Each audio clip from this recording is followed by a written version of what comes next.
hilarious. I think that's what happens when you go native. Another day in paradise. Hey. Dirty old good fun. Do I look as if I've just had the best sex ever? Well, he was dropped over 12,000 feet from a plane into the jungle and picked the winning team in the battle for base camp. But it's time for him to join us in the studio and tell us all about his incredible 11-day adventure. Please welcome Colin! How are you? How are we? Are you all right? Come in. Have a glass. Good to see you. You are. You are thin. Sit yourself down. Gorgeous. Fabulous. How do you feel being out? Do you know, the whole thing, I mean, is bittersweet, isn't it? Yeah. You know, because I think none of us knew actually how we were going to get on, and what an incredible bunch of people, you know, what an amazing sense of community. But at the same time, you know how great it is in the outside world. But I don't think anyone was ready to kind of come back, to be honest. It's a little world of your own down there, isn't it? Was life in the jungle everything you expected it to be? It was a surprise, you know. I mean, Justin and I, we've lived together for over 20 years. Yeah. You know, and we have our own worlds, we have our own way of doing things, you know. So I think initially it was a real shock to actually be with so many other people, you know. Yeah. But, you know, within a few days, you know, people start to take on their own roles. Yeah. And community happens, you know, and it was incredible. You made a flying start in there. Just have a look at this.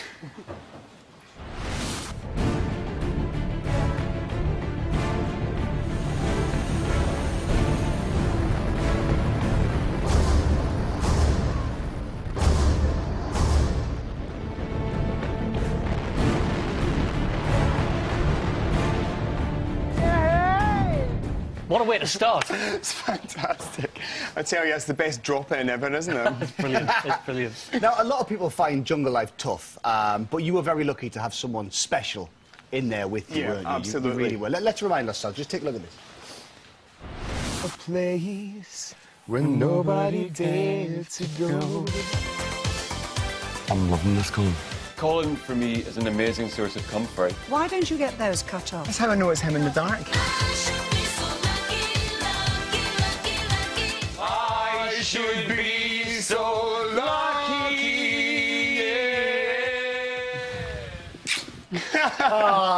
And a little bit of Kylie there on the VT. It must have been nice to be able to share it with Justin. Well, absolutely. I mean, we've shared every single other life adventure we've ever had, you know, and this was no different. Yeah. And I think just, again, the whole bittersweet thing, the fact that Justin's not here right now, you know, so that we can actually share in the experience and talk about what has happened is really quite sad, actually. How's he going to cope without you down there? You know what? He's crying like a baby at the moment.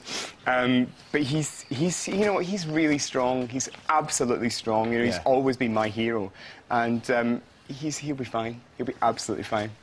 Now, life started off pretty harmoniously until the arrival of one very big character. And also there was somebody else in there who kind of stirred things up a bit. Have a look at this.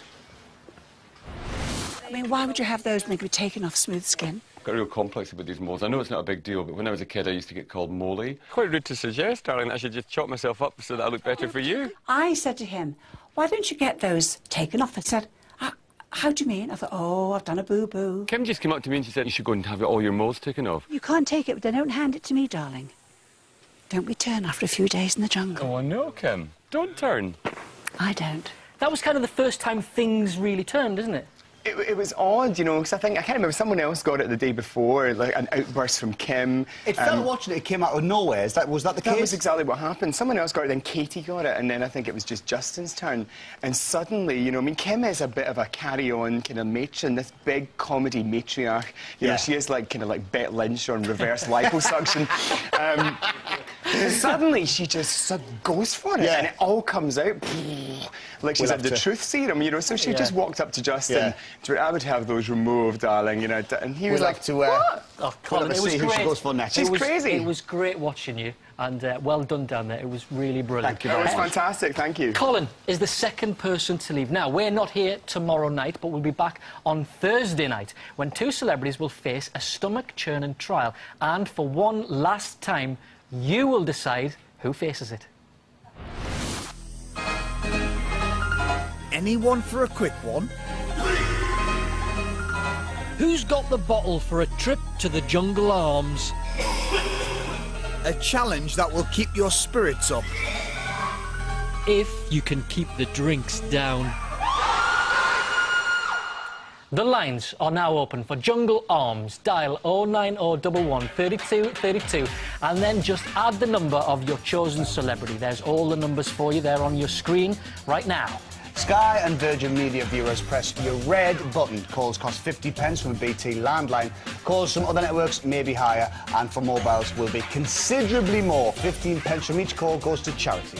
Lines close in around 15 minutes' time. Votes cast after that time will not be counted but may still be charged. We're going into the camp in around 15 minutes to reveal the result of that vote. You can see it live over on ITV2. Talking of ITV2, Caroline Flack, Joe Swash and Russell Kane are standing by with Get Me Out of Here Now. We'll see you back here Thursday night at 9, and all that's left for us to say today is, Colin, you're a celebrity. Get yourself out of here. Colin, everybody.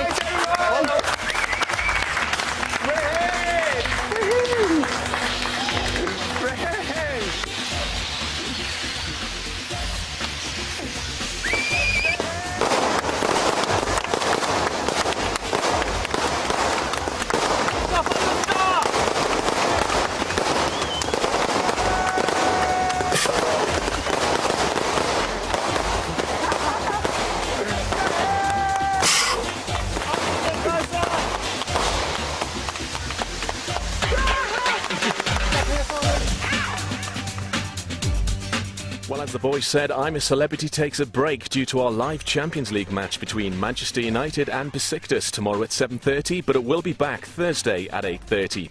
And you can go backstage with Ant and Dec as they discuss Katie's departure at itv.com/celebrity.